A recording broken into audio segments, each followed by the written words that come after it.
Hoje a gente vai trabalhar a nossa sexta aula, né? Penúltima aula, então. E a gente hoje vai entrar, enfim, na interpretação orgânica. Na quinta aula a gente viu as interpretações da inspiração e a gente viu que, entre outras coisas, o objetivo do autor que a gente está trabalhando foi refutar as várias interpretações que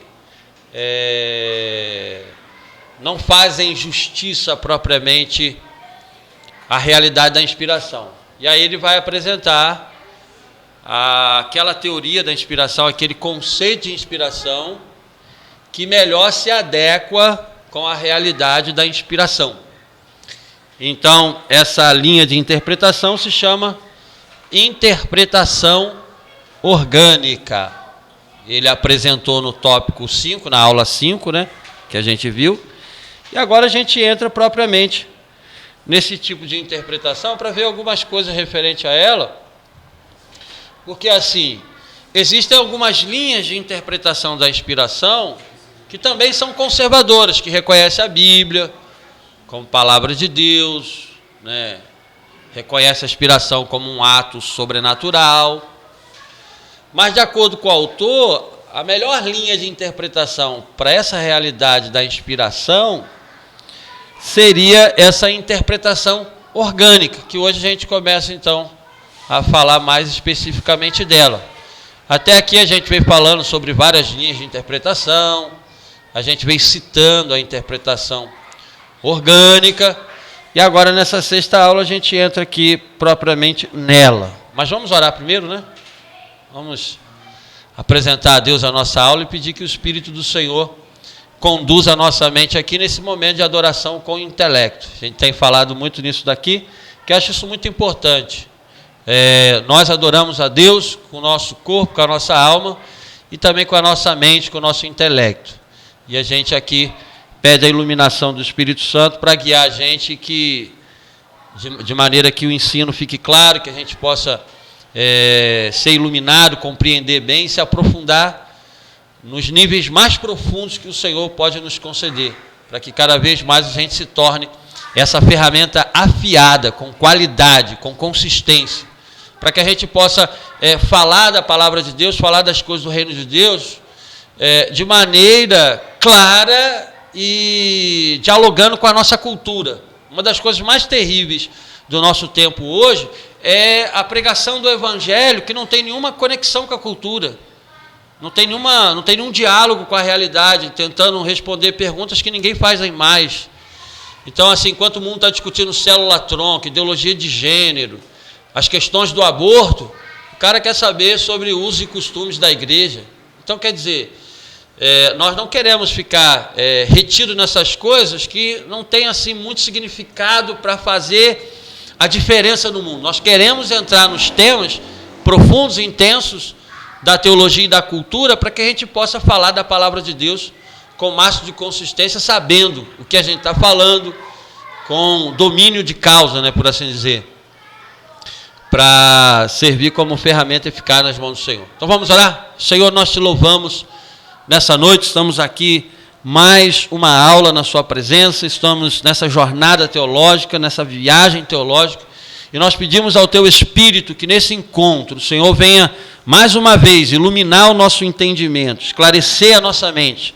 Nós estamos aqui, Senhor, nessa noite para te adorar com o nosso intelecto, com o nosso raciocínio, com a nossa reflexão.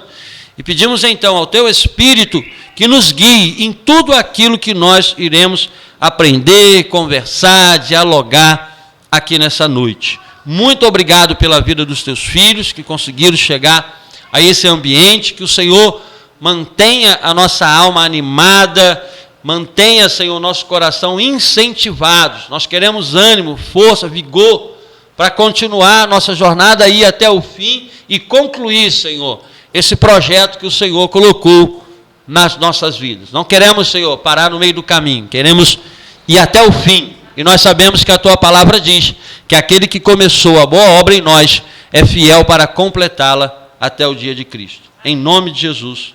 Amém. Ok? Então vamos lá.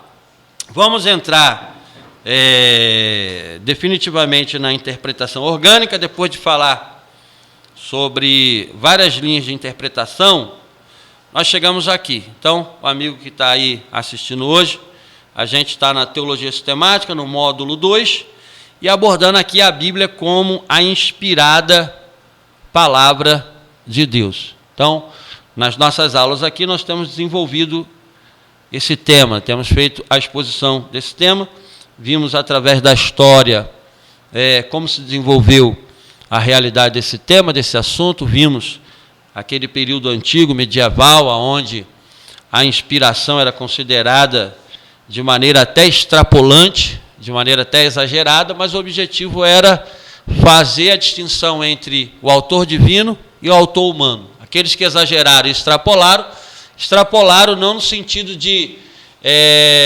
contribuir para o enfraquecimento da realidade da inspiração. É só uma linguagem exagerada, mas no fim da coisa a gente viu que eles trabalhavam essa linguagem, né, imagética que nós falamos aqui. Eles falavam dos autores bíblicos como cítara, como uma flauta, como uma caneta na mão de Deus. Isso é uma linguagem imagética porque se utiliza ilustração para se referir aos autores sagrados. A gente sabe que eles não foram robôs, não foram máquinas, e o processo da inspiração não foi um processo mecânico, foi um processo vivo, dinâmico, com vários elementos. E aqui na interpretação orgânica, a gente vai abordar essa questão. Então, na sexta aula, a gente precisa, em primeiro lugar, tentar definir o que seria essa interpretação orgânica. Eu mandei os slides aí da aula, vocês estão aí com, né, os slides? Só que eu esqueci de apresentar, de colocar que era a definição da interpretação orgânica. Então, quando a gente pensa nessa interpretação, como que a gente pode definir essa interpretação? Como que a gente pode estabelecer a identidade dessa interpretação? Aí eu coloquei aqui no meu slide, eu vou até escrever ali, para que vocês possam, de repente, anotar, tirar uma foto, não sei. O que é a interpretação orgânica? Vamos botar aqui.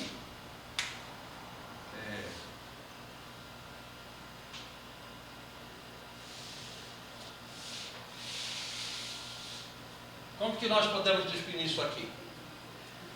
Estou até falando fora do microfone. Acho que eu vou tirar aqui, peraí.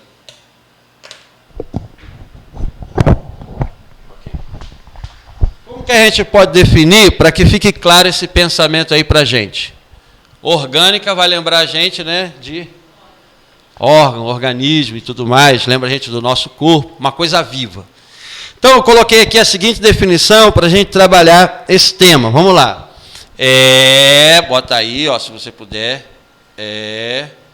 O reconhecimento de que no ato sobrenatural da inspiração, quem que realizou esse ato? Né? É o reconhecimento de que o ato sobrenatural da inspiração, realizado por quem? Isso, realizado pelo Espírito, não, isso aqui é importante demais, não anulou os recursos humanos, não é da empresa não, tá? Dos autores sagrados.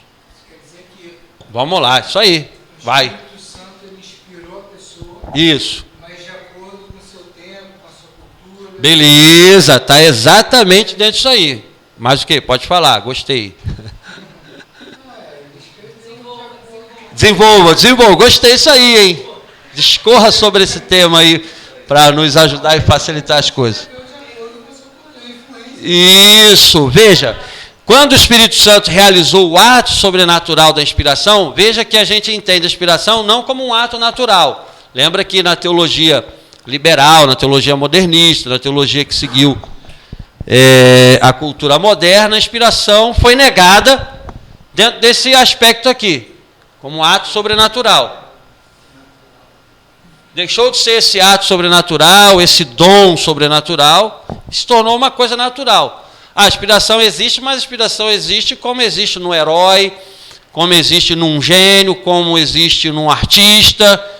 Então foi essa inspiração que muitos afirmaram depois de trocar aquela teologia histórica, aquela teologia clássica, aquela teologia que sustentava as doutrinas fundamentais do cristianismo. Depois que eles negaram isso, eles passaram a olhar para a inspiração apenas como um ato natural. E aqui a gente faz o seguinte, olha, a interpretação orgânica é o reconhecimento de que no ato sobrenatural, então a inspiração foi sim um ato sobrenatural. Nós reafirmamos a inspiração como um ato sobrenatural realizado pelo Espírito. Mas na hora que o Espírito está influenciando, agindo, atuando no autor sagrado para produzir essa inspiração, ele não anulou nenhum desses recursos humanos dos autores, que ele começou aqui a pincelar, mostrando a cultura, o estilo, e aí eu coloco até mais coisas também para contribuir com o que ele falou aí, ó. Por exemplo, memória. A memória não foi anulada, a gente viu até que o Espírito Santo trabalha com o quê? Com a memória dos discípulos. Quando ele vier, vos fará lembrar de todas as coisas. Então, ali no uso que o Espírito Santo está fazendo dos autores sagrados, a memória está sendo ativada. 2, a gente pode falar também da inteligência.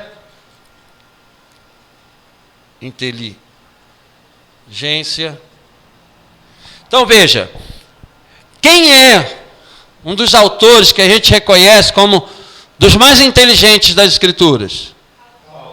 Paulo. Unânime, né? Todo mundo. Paulo. Camarada teve grandes estudos. Camarada tinha uma mente brilhante. Todo mundo reconhece isso. E o que Deus fez? Deus pegou a vida dele e o transformou em um autor sagrado. E os conteúdos que ele escrevia para o apóstolo Pedro era até difícil, como a gente viu aqui. E o nosso irmão Paulo, segundo a graça que lhe foi dada, escreveu coisas que é de difícil compreensão. Por exemplo, você pega a carta aos Romanos, que o pessoal gosta muito de falar, Romanos 8:1. Nenhuma condenação há para aqueles que estão em Cristo Jesus. O salário do pecado é a morte.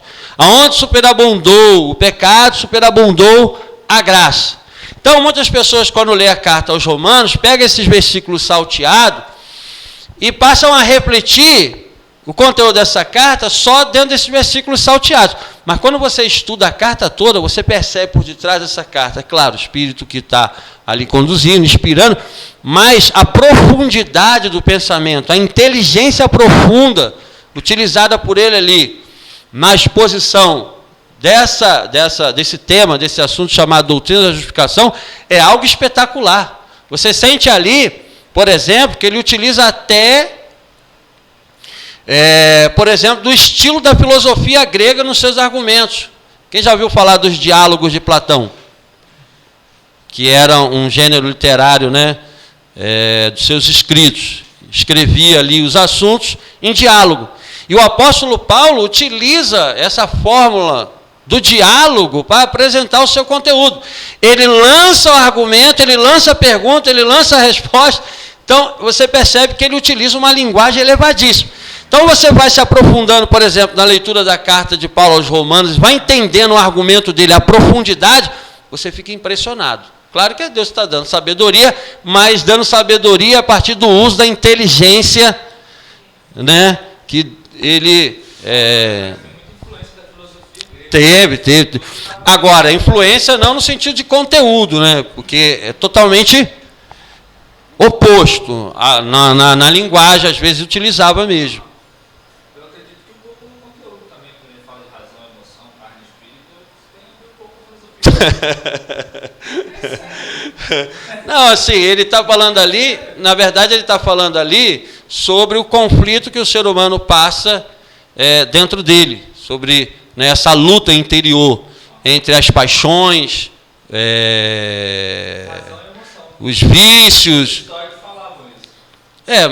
Assim, os estoicos falavam disso, mas vamos botar assim, eles buscavam dominar as emoções e dizendo que a vida feliz é aquela que vive de acordo com a razão do universo. Então você tem que anular todas as paixões, todos os sentimentos, você tem que ser impassivo. Os estoicos, por isso você parece estoico, um cara muito fechado, parece que não tem emoções, sentimentos. Ele negava as emoções e os sentimentos, dizendo que se você se entregar a isso, você acaba desenvolvendo uma vida infeliz. Para você viver uma vida feliz, você tem que se entregar à razão universal que rege todas as coisas. Então a pergunta deles não é assim, por que disso? Não, você tem que perguntar para que isso? Porque tudo que acontece tem um objetivo. Então se você se entregar às emoções e sentimentos, você vai acabar sofrendo, porque as emoções e sentimentos só te levam para o sofrimento. Você tem que anular isso. Só que Paulo não anula isso. Paulo fala das emoções, dos sentimentos, chama alegria, chama tudo isso, totalmente oposto no sentido de conteúdo. Mas algumas estruturas de pensamento podem ser até utilizadas, mas dentro do conteúdo bíblico, nesse sentido. Não, mas na questão estrutural. Podem não concordar, mas o tema é parecido, a forma como você falou também é parecida. Sim, não, você vê que é totalmente oposto. O conteúdo é... Mas a inteligência está vendo que ele está dialogando, né, de certa forma. Até para ele refutar isso, ele tem que entender. Tem. Até a gente citou, né? Até esqueci de dar para você aqueles versículos. Falei, poxa, eu esqueci de passar ali para você. Então, Paulo era uma inteligência e Deus usou essa inteligência. Aí, continuando aqui, essa interpretação reconhece que Deus não anula esses recursos humanos, e esses recursos humanos a gente está listando aqui, memória, inteligência, por exemplo, também as emoções, só de raiva, tá? Emoções, tá ficando baixo isso aqui, peraí. Eu coloquei aqui também, por exemplo, experiência.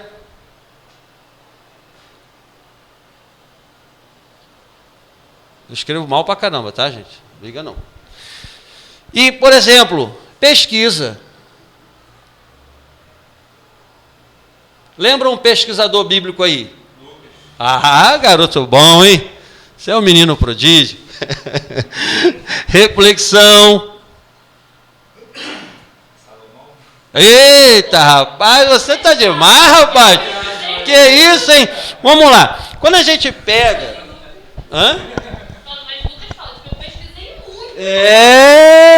Foi lá nas fontes primárias, nos autores, né, nas testemunhas oculares. Bom, o camarada, tipo assim, então a inspiração ali está acontecendo aonde Deus está, né, conduzindo Lucas, naquele processo de inspiração. Deus desperta Lucas para correr atrás do material sobre o qual ele vai escrever, e faz um trabalho brilhante na pesquisa e na produção do seu livro. Por exemplo, a experiência. Eu até coloquei aqui, para a gente até fazer uma leitura assim, de um salmo, por exemplo, que revela que a experiência dos autores sagrados também são utilizadas como forma, como recurso, nesse processo de inspiração. Abra aí só para você ver. Experiência triste, tá? Aqui você vai ver um testemunho sendo usado na inspiração. Ok? Então, abre aí, por exemplo, o autor aqui, o nosso autor, ele usa até o Salmo 7, que fala também da experiência triste, do sofrimento do autor. Mas eu peguei o Salmo 88, porque o Salmo 88 é o salmo mais triste da Bíblia, mais melancólico. É um camarada que está ali, já se sentindo na cova, contando, entre aspas, sua derrota, e o sujeito está debaixo da inspiração de Deus, Deus está usando a sua experiência negativa no processo da inspiração para nos dar esse salmo tão maravilhoso, apesar de ser muito triste. Maravilhoso para a gente que está lendo, né? E não está enfrentando a experiência que ele está enfrentando. Salmo 88, vamos lá? Posso ler aqui? Ou alguém quer ler aí? Lê aí então, vai, você que faz uma leitura bonita aí, faz aí essa leitura. Não é Bíblia Linguagem de hoje não, né? Essa Bíblia é herética. Estou brincando. Estou brincando. Ó Senhor, Deus da minha salvação. 88, né? Uhum. Ó Senhor, Deus da minha salvação, dia e noite clamo diante de ti. Chega a tua presença à minha oração. Inclina os teus ouvidos ao meu clamor, porque a minha alma está cheia de angústias e a minha vida se aproxima do Seol. O cara está falando assim, eu estou morrendo, Senhor. Vai. Já estou contando com os que descem a cova. Já estou lá na sepultura. Estou como homem sem forças, atirado entre os finados, como os mortos que jazem na sepultura, dos quais já não te lembras, e que são desamparados da tua mão. Puseste-me na cova mais profunda, em lugares escuros e nas profundezas. Sobre mim pesa a tua cólera, tu me esmagaste com todas as tuas ondas. Apartaste de mim os meus conhecidos, fizeste-me abominável para eles. Estou encerrado e não posso sair. Os meus olhos desfalecem por causa da aflição.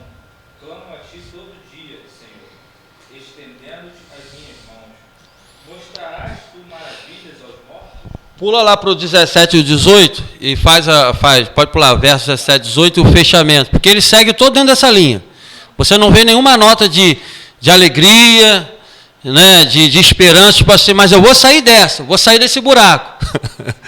Ele continua falando a sua experiência de dor, de sofrimento, tristeza, está clamando, não está obtendo resposta, e aí você espera que o salmo termine bem, né? Começou mal, mas peraí, com Deus as coisas começam, pode até começar mal, mas termina bem, mas olha como é que termina o salmo.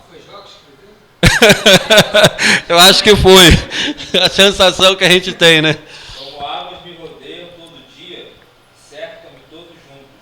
A parte de mim, amigos e companheiros, os meus conhecidos se acham nas trevas. Olha só, o camarada está triste, angustiado, sozinho. O Senhor afastou de mim os meus amigos. Estou já com o pé na cova. Já sou contado como aqueles que estão na cova. E termina um salmo sem nenhuma nota de esperança. Um camarada que, ao olhar esse salmo, você fala, pô, mas esse salmo não é de Deus, não pode ser. Somos precatórios. É. A gente olha e fala assim, cara, não é possível que a gente está acostumado com Deus misericordioso. Sim, mas naquela época da lei você até entende que eles podem invocar a ira o juízo de Deus sobre o inimigo. E Deus pega, mata todo mundo, mata os descendentes. Eles sofram na mão de Deus. Pede mesmo, né? Que ele se ferre, atire os seus sapatos nele. Não tem filtro nenhum. Quer dizer, na época da lei, olho por olho, dente por dente, você... Ele fez um trabalho sobre isso para Legal. enxergar a revelação, tipo assim, enxergar a inspiração ali. Até aqui, até aqui... Jesus, a gente olhar para isso e enxergar isso. Isso. Realmente que deveria estar na Bíblia. Pô, corta essa parte aí.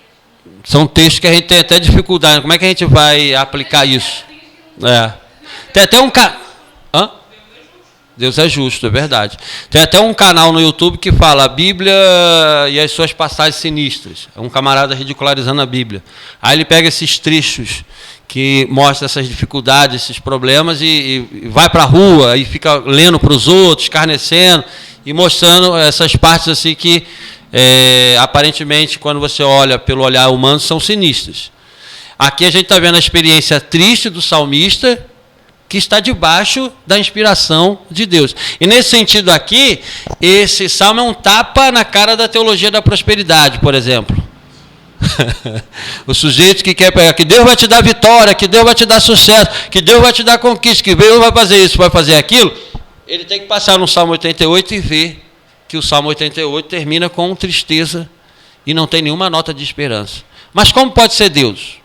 né? Alguém poderia perguntar. A gente está vendo aqui a experiência de um servo de Deus que está passando aflição, angústia, tormento, mas está sendo inspirado por Deus.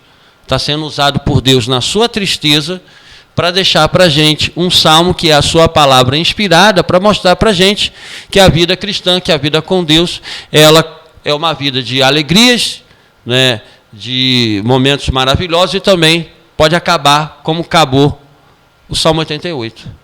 Né? Então, a experiência do salmista aqui fala. A experiência do salmista aqui está debaixo da inspiração divina. Por outro lado, você tem, no caso de Davi, um simples convite que desperta nele a alegria. Já é outro sentimento, já é outra experiência. O Salmo 122, por exemplo. Alegrei-me quando me disseram, vamos à casa do Senhor. Então ele recebe um convite, o coração dele se alegra e isso é usado por Deus na sua inspiração para trazer para nós um salmo e, é claro, mostrar a importância e a alegria daqueles que, né, estão na casa de Deus. Então você está vendo que as experiências do dia a dia dos salmistas, e não só dos salmistas, de outros autores também, vão aparecer, e esse recurso humano da experiência está sendo usado debaixo da mão de Deus. O profeta que mais narrou as suas experiências no ministério profético, quem foi? O profeta que no seu livro mais contou as suas próprias experiências, Jeremias. Grande parte do livro de Jeremias conta a sua própria história no ministério profético, suas experiências de dor, de perseguição, de prisão, e tudo isso está debaixo da inspiração de Deus. Outro bloco que ele trabalhou... Lamentações também. Que é... Fala. Você é aquele cara da Praça Nova? Não pode gravar isso. Vá lá, não pode lembrar disso. Né? Aí sai do espírito e entra na cara. Pode falar. O certo é você pregar é pregação expositiva, né? Ih, você também é uma flamenguista. Os flamenguistas daqui arrebenta a boca do balão, hein? Só que o nível mais alto de pregação é a pregação expositiva. Só que muitas pessoas Alguém vai me perguntar por quê? falam que na pregação expositiva você não pode contar as suas experiências. Então, tipo assim, você falando de experiência agora que foram autores inspirados. Então você teria que, porque a Bíblia tem tudo, né? Aham. Você teria que achar pessoas experientes para tirar da Bíblia para contar sobre a sua. Não, é assim, não tem uma lei fixa, né, que não possa.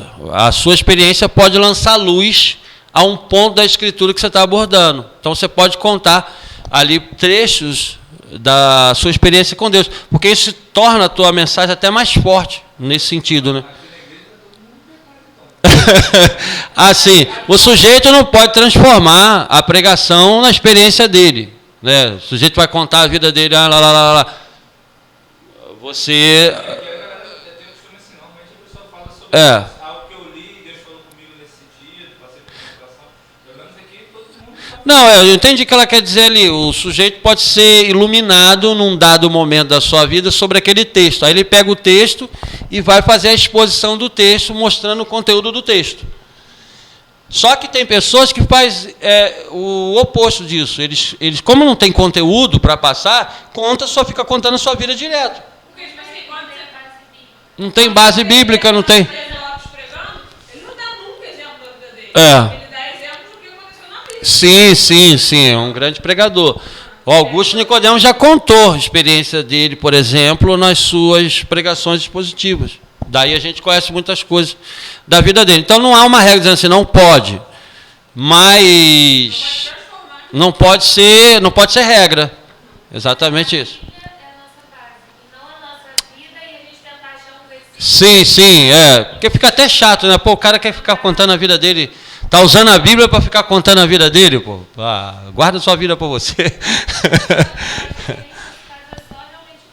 Sim. Se o foco for o Senhor, se for com toda a vida, Sim. Se são coisas que entram como ilustração, como a própria ilustração no sermão, né? A gente já está na aula de homilética aqui.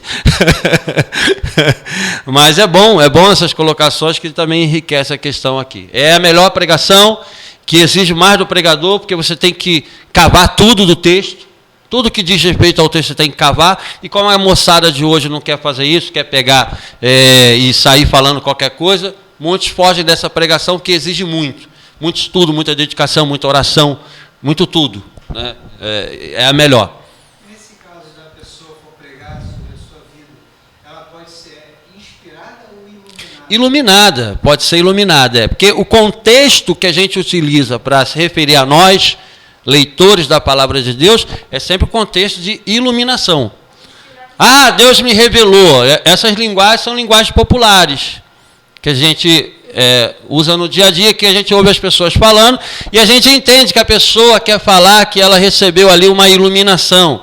Ou então, quando ela fala assim, pô, Deus me inspirou nesse texto, a gente entende que ela quer dizer que Deus trouxe para ela uma iluminação nesse texto. O problema é que nem sempre o que ela diz que Deus iluminou bate realmente com o texto, né? A gente fica coçando a cabeça. Mas que iluminação é essa, meu Deus?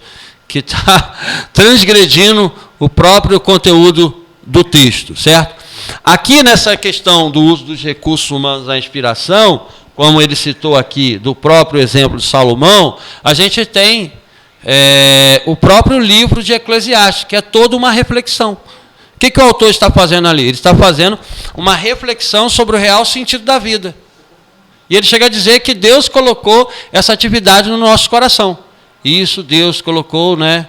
E vi que Deus colocou essa tarefa no coração dos filhos dos homens para por ela o exercitar.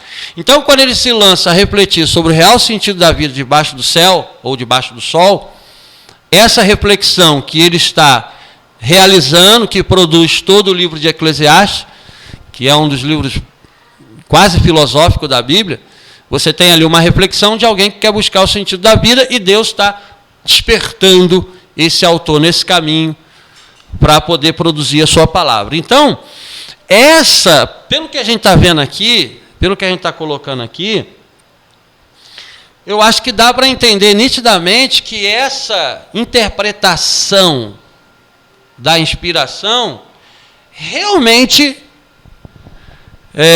pode entrar como, pelo menos na nossa concepção aqui do autor, como a melhor linha de interpretação para inspiração. É um ato sobrenatural, mas Deus está usando aquilo que está nos autores humanos que ele está fazendo uso aqui para produzir a sua palavra. Nada foi anulado, nada foi tirado.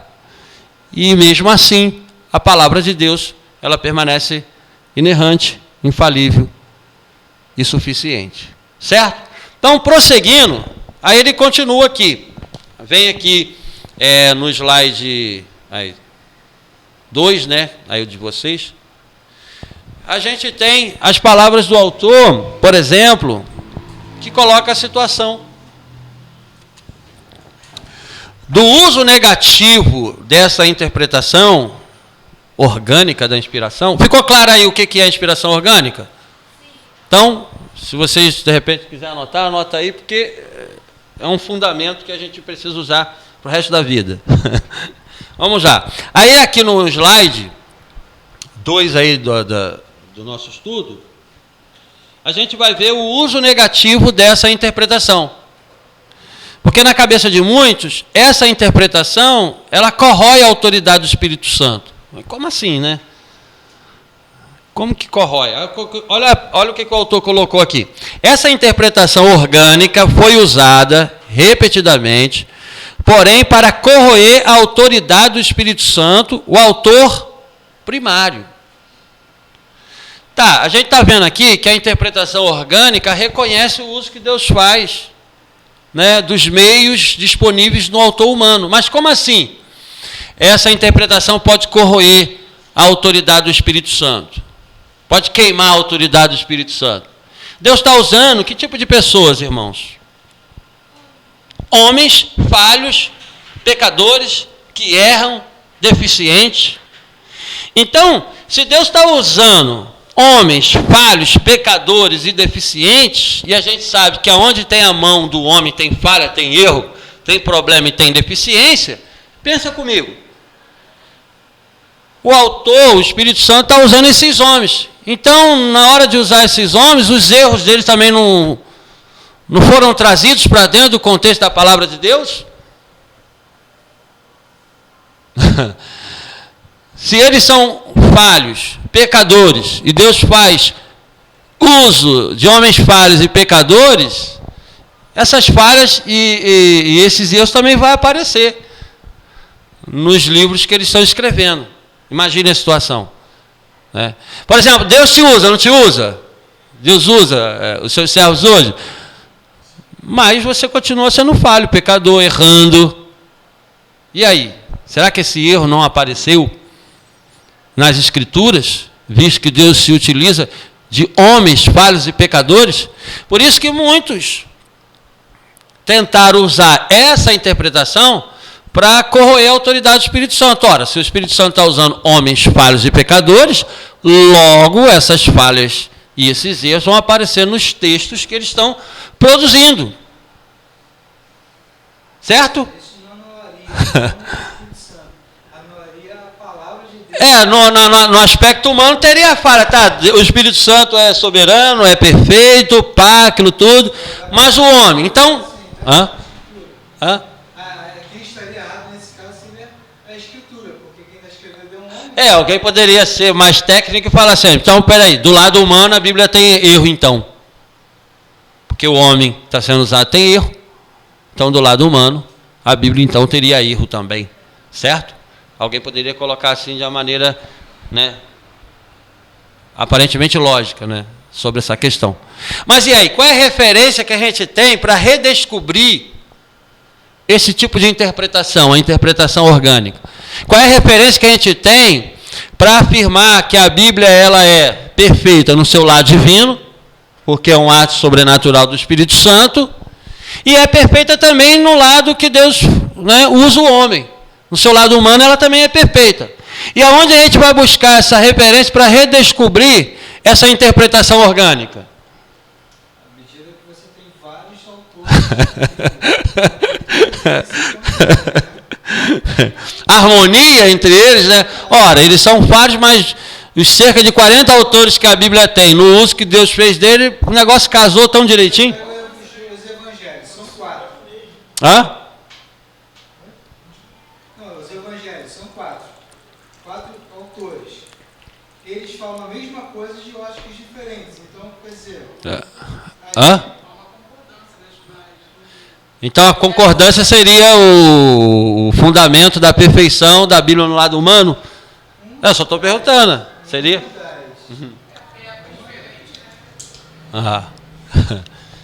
Exato, a gente está tentando descobrir, a gente está tentando refletir. Isso tem que ser assim mesmo, a gente tem que conversar mesmo. Não é uma coincidência, né? Não, tem uma harmonia muito grande. Tem texto que a gente fica assim, pô, como é que Mateus fala que ele montou em 2 jumentinhos, mas a outra narrativa diz que é só um? Né? As pessoas usam isso para dizer, então a Bíblia está se contradizendo, errando, aquilo tudo. Fala, às vezes coloca um, outros coloca 2, enfim, as pessoas às vezes tentam utilizar isso para dizer que a Bíblia tem erro, tem falha do seu lado humano. Mas o autor vai apresentar para a gente aqui a referência para redescobrir e resgatar essa interpretação orgânica. Lembra que a gente, lá na apresentação, falou que essa interpretação orgânica tem algumas referências? E a gente falou da primeira referência, que é a própria criação. Né? Deus fez o mundo, fez toda a criação e deixou as suas criaturas funcionar de acordo com a sua natureza, mas esse mundo não é autônomo em si mesmo. Ele funciona de acordo com a sua própria natureza, mas está debaixo da providência de Deus. Porém, uma referência mais forte ainda e mais intensa para embasar e redescobrir, como ele coloca aqui, essa interpretação orgânica, está aqui. Olha o que o autor coloca. A encarnação de Cristo requer que nós a descubramos nas profundezas de sua humilhação, em toda a sua fraqueza e desprezo.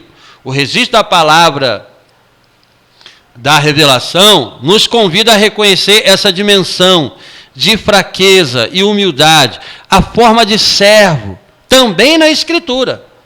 Mas assim como na natureza humana de Cristo, embora fosse fraca e modesta, permaneceu livre de pecado, assim também a Escritura, concebida sem defeito e sem mácula, totalmente humana em todas as suas partes, mas também divina em todas as suas partes. Então, ele olha para a inspiração orgânica e diz o seguinte, olha, ela foi usada para tentar corroer a autoridade do Espírito Santo, mas aonde a gente pode redescobrir essa interpretação orgânica? Na própria encarnação de Jesus. Então, o que acontece na encarnação de Jesus? Obviamente, como nós já sabemos, o Filho de Deus, perfeito, eterno, divino, soberano, que tem a natureza divina, encarna e assume uma outra natureza que ele não tinha. E qual é a natureza que ele não tinha? Obviamente, a natureza humana. Então, ele assumiu o que não tinha. Na encarnação, o Filho de Deus divino, ele assume essa natureza humana de quem? De Jesus de Nazaré, o Galileu. Olha para a natureza humana de Jesus. O que você encontra? Humilhação, fragilidade, fraqueza, né? E desprezo. Por quê? Porque ele não encarnou na pessoa do imperador, o homem mais poderoso do mundo da época. Ele não encarnou na pessoa do sumo sacerdote, né, de Jerusalém. Não, ele encarnou na natureza humana, na pessoa de Jesus de Nazaré, o Galileu. Aí a gente vai olhar para essa encarnação, aonde ele vai assumir a natureza humana, e vai ver o que ele fez. Veja aí, por exemplo, em Filipenses 2:5. Vamos lá, rapidinho? Filipenses 2:5, por exemplo, fala do seu esvaziamento, né? Quando ele assume a natureza humana, se torna homem. E aí ele vai mostrando a humilhação. Efésios, Filipenses. Posso ler aqui para a gente ir ganhando tempo? Diz assim, olha, de sorte que haja em vós o mesmo sentimento que houve em Cristo Jesus, que sendo em forma de Deus, não usurpou o ser igual a Deus, mas aniquilou-se a si mesmo, tomando a forma de quê? Servo. Fazendo-se semelhante aos homens. E achado na forma de servo, humilhou-se a si mesmo, sendo obediente até a morte e morte de cruz. Então, ao assumir a natureza humana, ele assume uma natureza humilhada, frágil e desprezível. Para você ver que a situação era tão terrível, se lembra lá quando ele foi encontrar Natanael, e na verdade que Filipe chegou para Natanael e falou, ih rapaz, você não sabe da maior notícia mais esperada do ano, de todos os tempos, encontramos o Messias. Até aí tá bonito, né? Caramba, o Messias está aí, tá. Jesus de Nazaré. Pô, estragou tudo, Filipe. Nazaré? Pode alguma coisa boa sair de Nazaré? Você vê que ele não sabia fazer propaganda. Começou bem, né? Ó, o Messias está aí, cara. A notícia do ano. Pô, o cara chegou, maluco. A nossa espera de séculos está aí. É mesmo, cara. Que bacana. Mas é o Jesus de Nazaré. Pô, ô Felipe, para de onda, pô. Jesus de Nazaré, cara. Você sabe que em Nazaré, na aldeia de Nazaré, só tem tralha. Foi o que ele falou na linguagem da época. Então, na discussão que o Sinédrio fez, por exemplo, lá em Jerusalém, quando Jesus foi fazer a sua obra lá, depois de tudo aquilo que Jesus pregou na festa dos tabernáculos, eles enviaram lá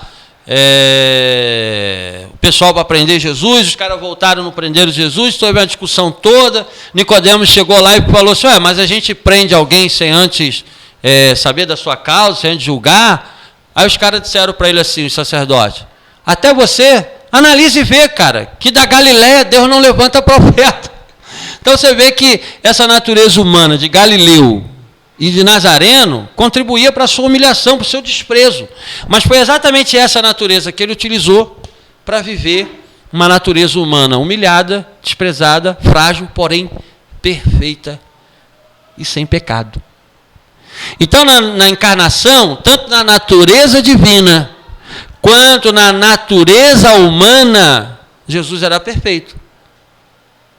E aqui está a base que o autor utiliza para mostrar que a interpretação orgânica da inspiração, que leva em consideração o autor divino, o autor humano com todos os seus recursos, também é uma interpretação que faz da Bíblia ser aquilo que de fato ela é. Divina e humana, perfeita no seu lado divino e também perfeita no seu lado humano, apesar de ele ter usado a natureza humana falha e pecadora. Certo? Alguma objeção? A Bíblia está mostrando o relacionamento que Deus tem com a gente, né? Independente se somos pecadores ou não, mas está mostrando que Deus se relaciona com o homem. Usa homens pecadores, isso. E usa, justamente, né? Esse relacionamento dizendo que ele está aí com a gente por nós. Né? Exato.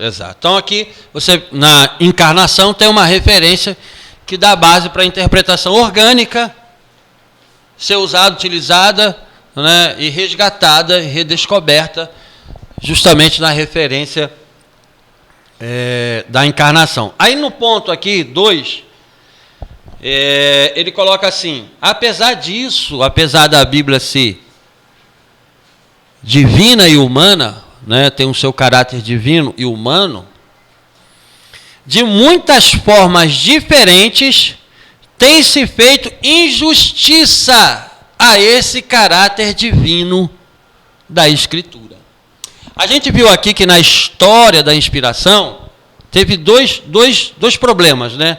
Teve o problema do exagero, aqueles que exageraram acerca da inspiração, mas esse exagero nunca contribuiu de maneira negativa para a realidade da inspiração. Exageraram para cima, mas todos eles entendiam a inspiração como esse ato sobrenatural. Porém, a partir do século XVIII, entrou um processo, como nós vimos aqui, de enfraquecimento da inspiração como um ato sobrenatural de Deus. E esse processo gradual, ponto a ponto, com doses homeopáticas, acabou contribuindo no espaço do tempo para chegar na negação da inspiração como um ato sobrenatural. Olha o que o autor coloca aqui, por exemplo.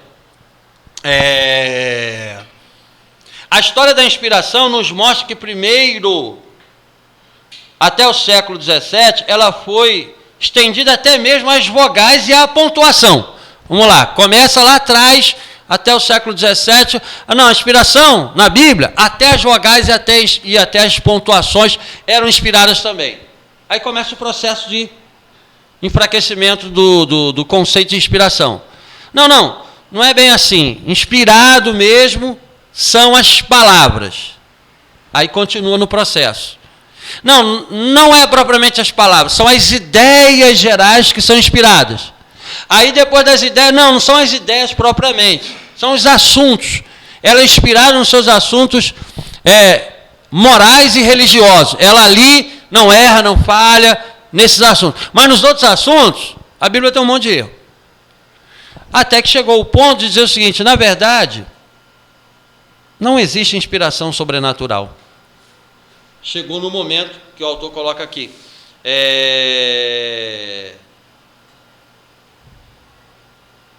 Para que aquilo fosse revelado no sentido verdadeiro para... Peraí, onde que eu estou aqui? Para a ideia, o conteúdo, e foi revelado no sentido ético para... Mas eles falam isso já. 100% da Bíblia ou parte da Bíblia? Espera aí que eu me perdi aqui no slide.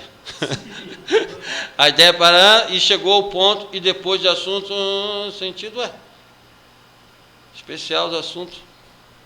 Meu Deus, será que eu colei a parte errada? Mas enfim, o processo que ele diz assim é o seguinte, que o processo foi enfraquecendo até chegar ao ponto de que a inspiração no sentido sobrenatural foi abandonada. E isso é importante por quê? Porque geralmente, como é que começam os erros em relação às coisas de Deus, em relação à palavra de Deus, em relação às doutrinas fundamentais da fé? Como é que começam os erros? Começa assim de uma forma absoluta e única? Começa com progressivamente. Uma mudança aqui, uma mudança ali, uma mudança acolá. Conforme o tempo vai passando, o acúmulo dessa mudança transforma totalmente o sentido da coisa.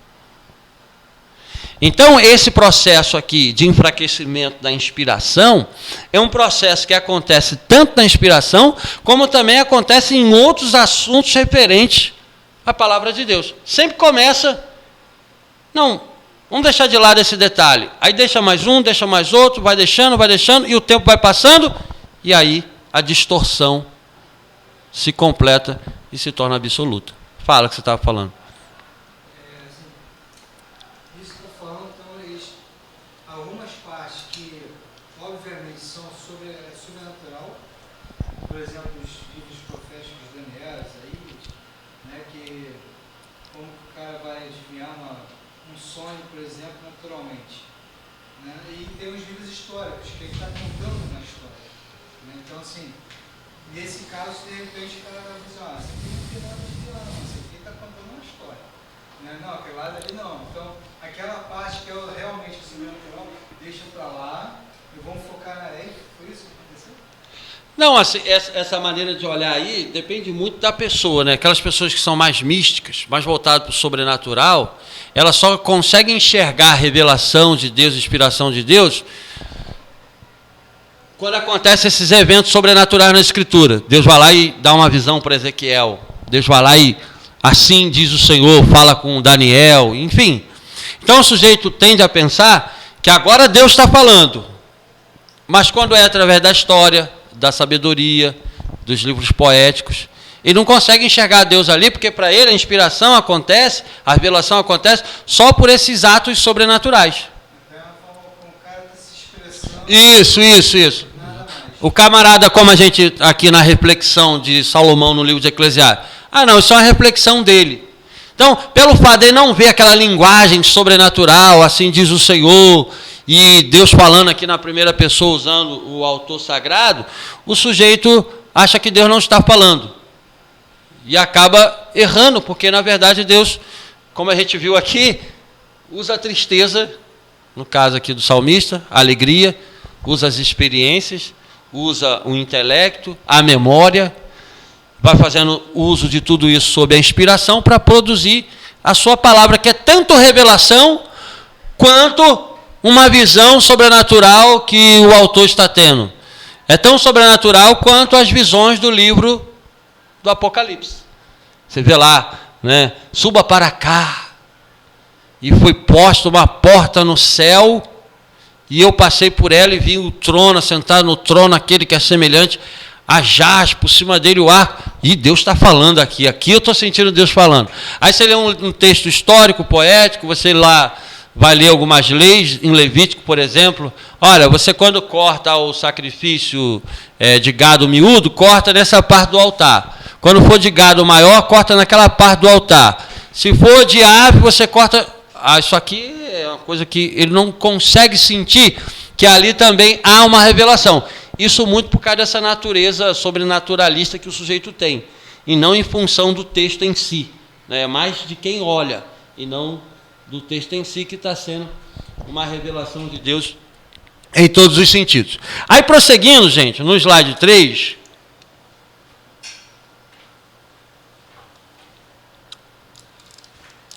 o autor vai apresentar aqui uma fonte de alegria para a sua época, que talvez para a gente aqui, pelo nosso ambiente, não faça muito sentido. Olha o que ele coloca aqui.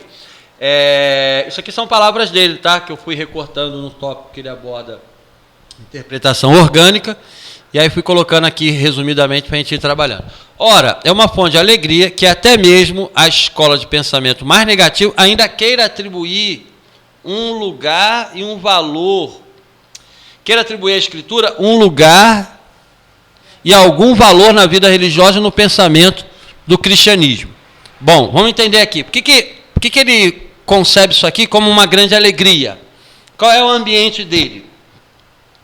Lembra que a gente falou aqui que eles substituíram as doutrinas fundamentais do cristianismo por uma nova teologia a partir da razão autônoma? Eles começaram a interpretar a teologia a partir da sua razão.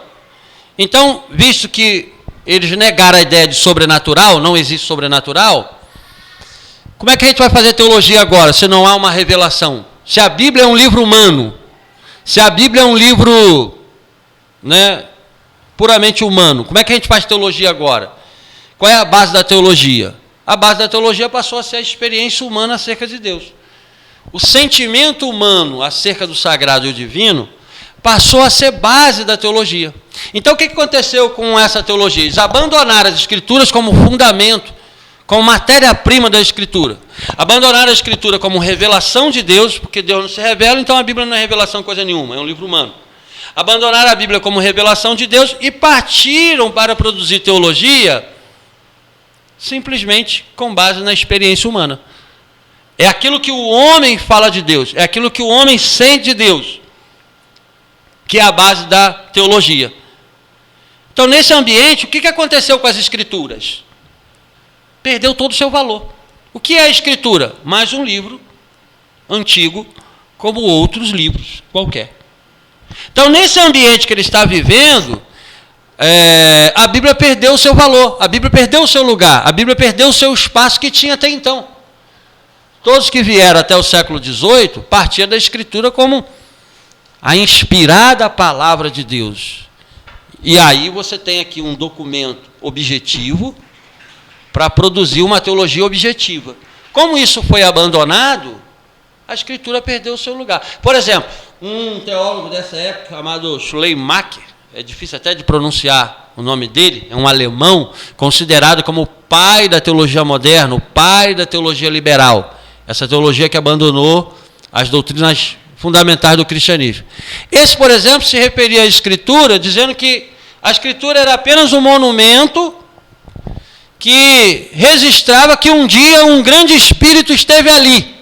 Então, o que é a Escritura? É apenas um registro da fé de Israel, da fé dos primeiros cristãos, e mostra para a gente que um dia um grande Espírito habitou ali. Então, essa Escritura não é mais fundamento da teologia. É apenas um registro histórico. Inclusive, eu também, dizia ele, inclusive eu também posso fazer uma Bíblia. Inclusive, você também pode fazer uma Bíblia. Então, nesse ambiente, a Bíblia perde o seu sentido, a Bíblia perde o seu valor. Então, quando ele encontra aqui, por exemplo, essas escolas de pensamentos negativos, tentando resgatar o valor das Escrituras, no seu ambiente se torna um motivo de alegria. Porque, de fato, um ambiente onde a Escritura já não tem mais valor, já não tem mais significado, e começa a se resgatar isso, para ele, como ele coloca aqui, vai ser essa fonte de alegria. A gente, quando faz teologia aqui dentro, por exemplo, ou na nossa esfera de relacionamento, a gente não consegue sentir isso com tanta força.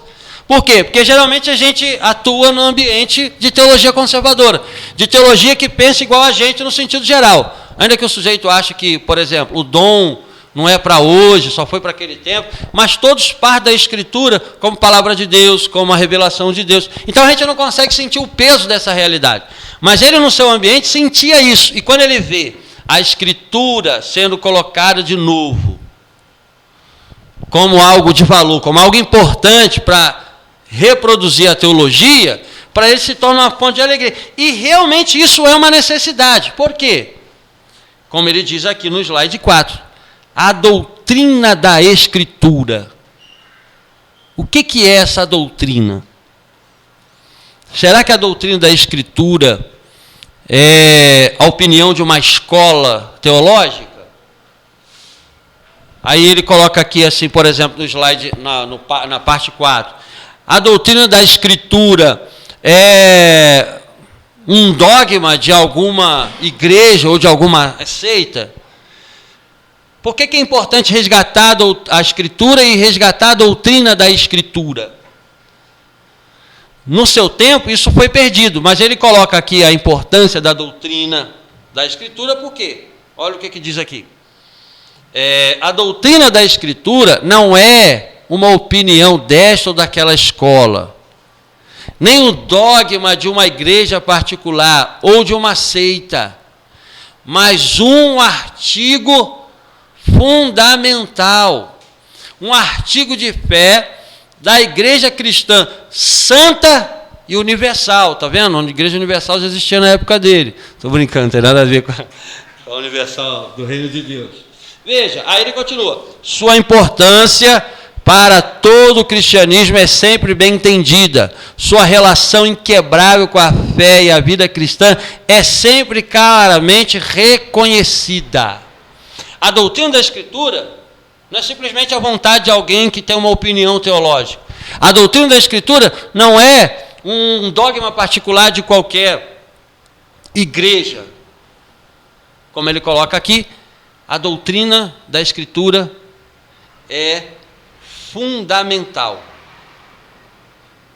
Um artigo fundamental, um artigo de fé da Igreja Santa e Universal que ela confessa através do século. E quando a gente fala da doutrina da Escritura, qual é o pilar, um dos pilares centrais dessa doutrina da Escritura? A gente só consegue resgatar a doutrina da Escritura no seu devido valor quando a gente resgata o seu pilar central, que é o quê? A doutrina da inspiração. A doutrina da Escritura, quando a gente fala da doutrina da Escritura, não é aquela que está dentro da Escritura, é a doutrina que se refere à natureza da Escritura. O que é a Escritura? Do que ela se compõe? Então, a doutrina da Escritura diz respeito a isso. E quando a gente fala da doutrina da Escritura, um dos pilares centrais é a doutrina da inspiração. Não existe uma doutrina da Escritura sadia e saudável sem a doutrina da inspiração. Porque é exatamente a doutrina da inspiração, como um ato sobrenatural, que faz a Escritura ter essas duas naturezas. Então, a doutrina fundamental da Escritura que nós confessamos, a doutrina fundamental da Escritura, que é um artigo de fé inquebrável, confessado pela igreja através dos séculos, ela só se torna significativa quando se reconhece a inspiração, porque é na inspiração que ela assume essas duas naturezas, a natureza divina e a natureza humana. Portanto, resgatar, na parte 5 aqui, a doutrina da Escritura é resgatar a Escritura como realmente ela sempre foi, o alimento vital da igreja. Uma vez que a Escritura é rejeitada, não recebe o seu devido valor, não é reconhecida na sua inspiração, ela começa a ser tratada, como nós vimos aqui desde o início, com indiferença, com desprezo. É colocada de lado. Mas ao resgatar a doutrina da Escritura, ela volta a ser aquilo que sempre foi, o alimento vital da igreja. O slide diz assim, por exemplo: a igreja, pela pregação e pelo ensino, pela leitura e pelo estudo, continua a viver direta e indiretamente das Escrituras e se alimentar das Escrituras. Até aqueles que negam a inspiração da Escritura, em teoria, geralmente agem e falam na prática como se aceitasse plenamente. Então veja, o resgate da doutrina da Escritura é vital e importante porque ela é o alimento vital da igreja. E como é que ela alimenta a igreja? Como é que a Escritura alimenta a igreja? Através, como ele coloca aqui, pela pregação. Aí a gente tem o que ela trouxe aqui. Qual é a pregação que mais alimenta a igreja através das Escrituras? Qual é a pregação que mais coloca a igreja em contato com as Escrituras? Qual é a pregação que vai mais alimentar a igreja pelas Escrituras? A pregação expositiva. É essa pregação que de fato amadurece a igreja. Por quê? Porque geralmente na pregação expositiva some o pregador. Na pregação expositiva, você não está pregando sobre a palavra, você está pregando a palavra. Você está pregando o texto das Escrituras. E quando você faz isso, na pregação expositiva, você está alimentando e desenvolvendo uma igreja saudável. Porque na pregação expositiva, o sentido geral das Escrituras vai ficando cada vez mais claro. Pega, por exemplo, uma igreja que é constantemente alimentada pela pregação expositiva, por exemplo, livro por livro. Teve um pregador nos Estados Unidos que ele fez isso. Ele pregou os 66 livros da Bíblia, claro que resumidamente. Mas ele fez a exposição de toda a Bíblia, dos 66 livros da Bíblia. Gênesis, Êxodo, foi. E o resultado disso é o desenvolvimento de uma igreja matura. Uma igreja que consegue perceber com clareza o significado da Escritura. É uma igreja que não, no caso aqui, a igreja sendo alimentada, que não vai partidarizar as passagens das Escrituras. Porque o pensamento vai ficando cada vez mais claro, mais amplo. Não é uma questão, a letra mata, o espírito que vivifica. Essa daí é clássica, né? Essa daí é clássica, a gente sempre usa quando fala dessa questão. O sujeito, quinta-feira, foi essa semana, eu estava conversando com um irmão na frente da minha casa, e ele estava falando sobre essa questão. Irmão, a letra mata, o espírito é que vivifica. Esse negócio de estudar muito, ele estava falando de situação, né? Esse negócio de estudar muito. Ou seja, na cabeça dele, quando você se dedica ao estudo da Escritura, você fica frio, sua fé fica apática, você perde o fervor e tudo mais. Veja o erro da Escritura produzindo, o erro sobre a Escritura, produzindo uma fé imatura.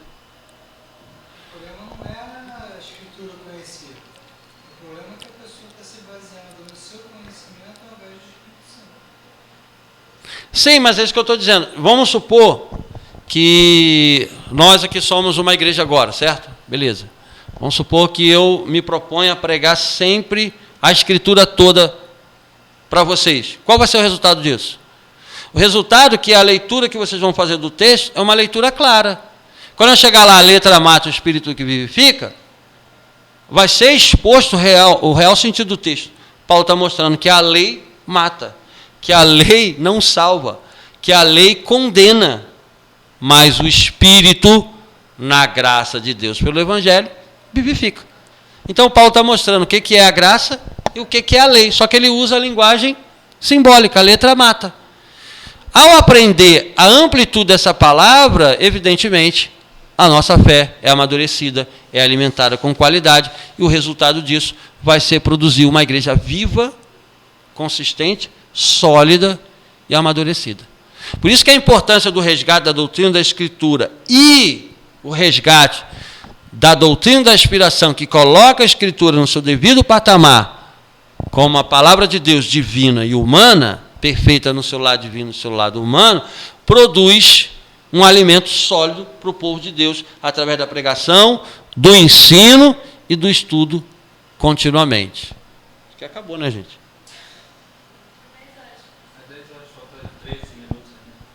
O meu relógio está atrasado?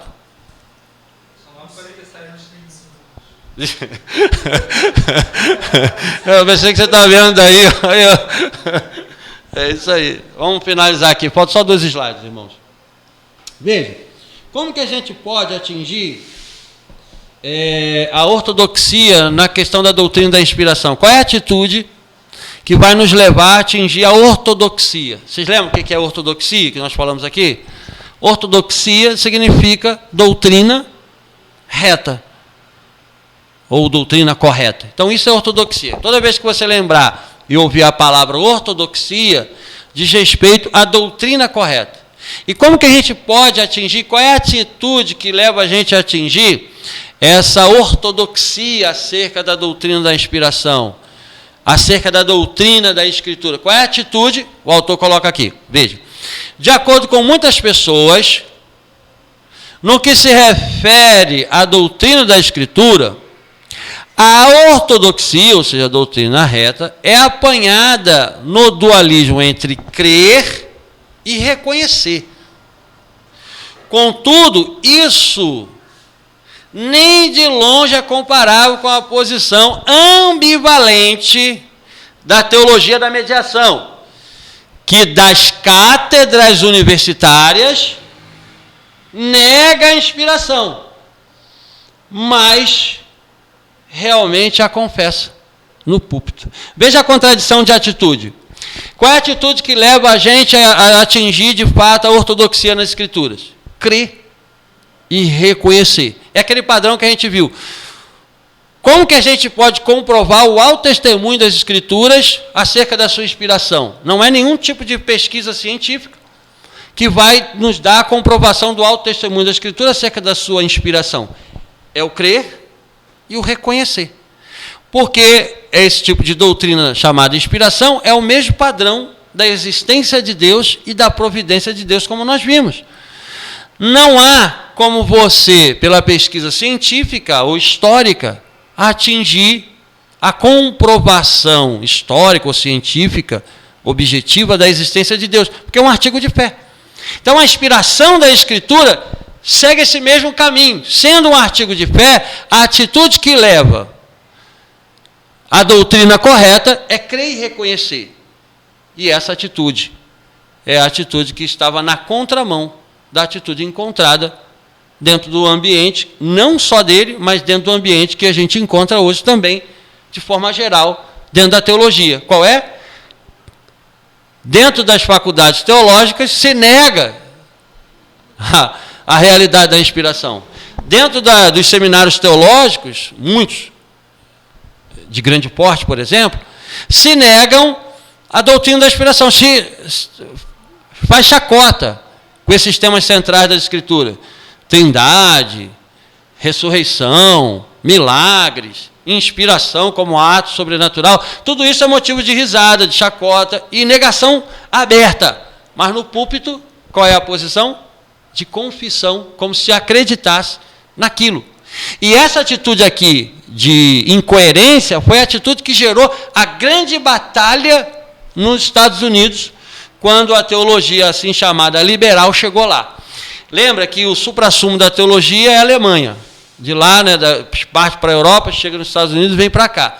E o que aconteceu quando surgiu essa teologia que nega sobrenatural, nega inspiração como ato sobrenatural, nega a divindade de Cristo, nega Deus como uma trindade, faz toda a negação de sobrenatural. Quando essa teologia surgiu e se espalhou pela Alemanha e pela Europa e chegou nos Estados Unidos, lá gerou uma grande guerra, justamente por isso. Porque dentro dos seminários teológicos começou esse tipo de comportamento.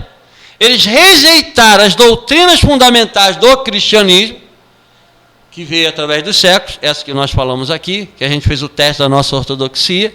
Eles rejeitaram, dentro dos seminários, essas doutrinas, mas no púlpito, diante da igreja, eles confessavam aquela linguagem tradicional, mas não crendo nisso.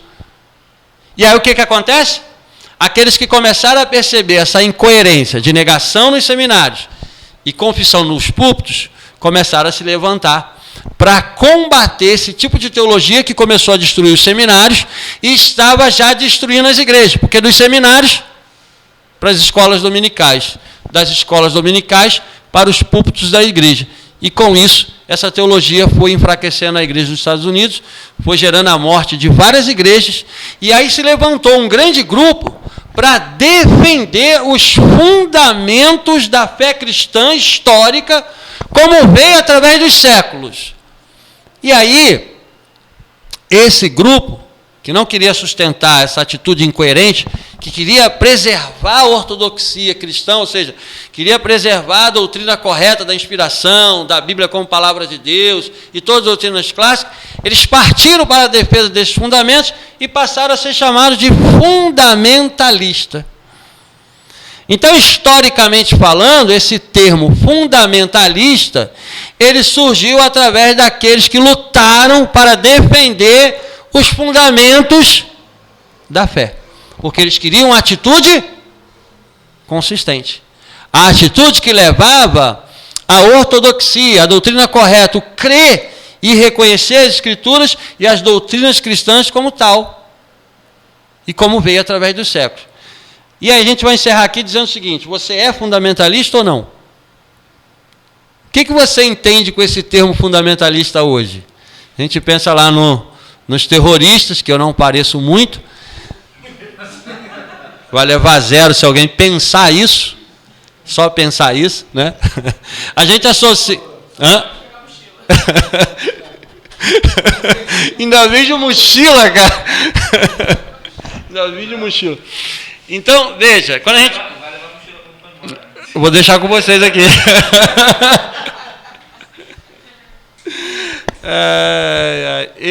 Quando a gente ouve a palavra fundamentalista, a gente pensa logo no extremismo, né? Mas, historicamente falando, fundamentalista foi aquele grupo de cristãos, de empresários cristãos até. Hã? Hã? Não, aí é pentecostalismo. Também não. John Wesley é a igreja metodista. John Wesley está no século XVIII e você está no início do século XX. Essa situação também aconteceu no início do século XX, 1900 e alguma coisa. Quando a teologia liberal chegou lá nos Estados Unidos, produziu essa guerra, porque eles se levantaram para preservar esses fundamentos da fé. E aí foram apelidados, vários empresários, vários professores de teologia se reuniram para produzir um documento reafirmando os fundamentos da fé cristã histórica. E aí apelidaram esse grupo de fundamentalistas. Por quê? Porque eles queriam aquela atitude que preserva a sã doutrina e a ortodoxia nas principais doutrinas cristãs. Amém, irmãos? Vamos parar aqui, vamos encerrar? São 10 horas. Quem vai fazer a oração agora aqui? Final? Tem que vir aqui na frente, tá? Pode fazer daí mesmo. Pode fazer daí mesmo e a gente...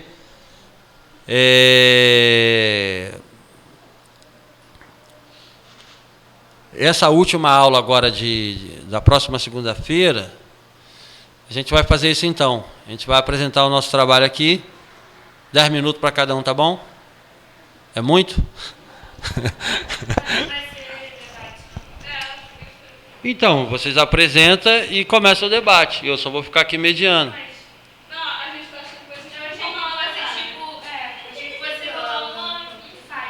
Não, pode. Pô, gostei do fight. Rebeca pensou em botar o tatame na frente. Entendeu? Não, mas a gente pode fazer isso. Não há problema. Tem que entregar escrito também? Ou pode... Então, vocês vão me dar. Não entendi. Isso, pode escrever. Não, vocês vão escrever, não vão? É o trabalho, vocês vão escrever 10 linhas, mais ou menos, o quanto você escreve, e aí faz a apresentação. E aí a gente... Então também tem que entregar o escrito. Isso. Que aí você... Não, vai ficar um só, né? Todo mundo fazer não. O grupo 1 vai só trazer um só de cada grupo. Aí apresenta, a gente faz aí então essa conexão do debate e aí a gente fecha. Então, eu dei o Augusto Nicodemos. Ele é a favor, mas o capítulo 12 dele, ele trabalha a teologia liberal, apresentando ali toda essa negação, né, das doutrinas clássicas do cristianismo. Tem outros autores também, eu não sei, mas tem alguns autores de teologia sistemática que eles trabalham assim, no tipo, o que falam e o tipo, debatendo o que o cara falou. Uhum. Eu até esqueci um cara bem famoso. O N. Gruden. Às vezes eles colocam nos pontos e falam, aí depois eles falam assim, por que todos esses pontos estão errados? Mas, tipo, dá também para eu... Mas aí é que eu pensei o seguinte, como a gente não vai fazer com muito tempo, né? Porque eu pensei assim, a gente vai fazer um trabalho resumido, levando em consideração a estrutura de vida de vocês, né? Corre, não sei o quê, aquela coisa toda. Então eu pensei assim, a gente faz um trabalho resumido, apresenta aqui, faz a interação das ideias e fecha. Mas dentro do trabalho que fluir em termos de debate, apresentação, a gente deixa rolar. Eu acho melhor assim, porque talvez fique muito bagunçado se for rolar. Se for isso que a gente estava imaginando. Talvez a apresentação realmente fique mais... Não, mas eu gostei dessa daí também, pô. Professor, não me escuta não. Se vocês estão... É porque eu tipo assim, eu fiz naquele pensamento assim, quando a gente fala de seminário no nosso tempo assim, hoje, a maioria dos alunos é o quê? Correria, trabalho, não sei o que lá. E aí não tem muito tempo de pesquisar, muito tempo. Eu sei que é difícil. Não, tipo assim, cara, eu entendi. Pode ligar ali.